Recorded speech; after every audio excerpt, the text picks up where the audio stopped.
तो यार पवन सिंह के फैंस लोगों का कहना है कि काफी ज्यादा शांत शांत सा लग रहा है, मतलब पवन सिंह का कुछ वैसा धमाका नहीं हो रहा जैसा होना चाहिए। तो लोगों का कहना ठीक भी है और आप ऐसा भी मान सकते हैं कि तूफान के पहले ये एक शांति भी है और इसके बाद तो धमाका ऐसे ऐसे आने वाले हैं पवन सिंह के, जिसके बाद तो इंडस्ट्री पूरी हिलेगी और भोजपुरी इंडस्ट्री के साथ साउथ इंडस्ट्री को भी पवन सिंह हिलाने वाले हैं। तो दोस्तों अभी 2 दिन पहले पवन सिंह का फिलहाल एक गाना आया है, ऐसी बात नहीं है, जिस गाने का नाम था करब न गुलामी, मतलब गुलामी ना करब, ऐसे करके कुछ टाइटल है।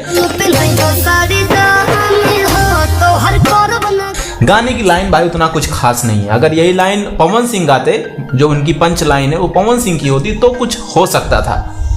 लेकिन फीमेल की वजह से कुछ गाना उतना खास लय पकड़ नहीं रहा है, मन में बैठ नहीं रहा है, इस वजह से लोग गाने को सुन भी नहीं रहे हैं। मतलब 2 दिन में क्या है, 2 मिलियन के आसपास इस गाने की व्यूज है।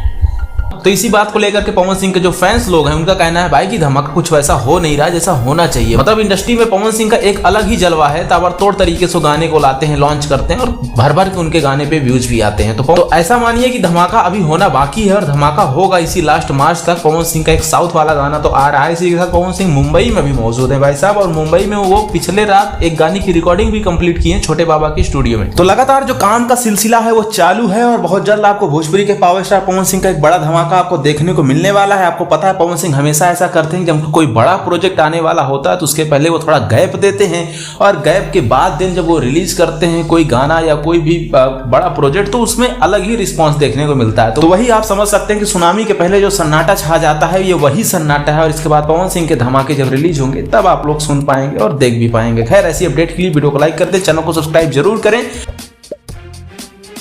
और पवन सिंह के गाने का आप भी कर रहे हैं इंतजार तो अपनी राय कमेंट बॉक्स में बताना ना भूलिएगा।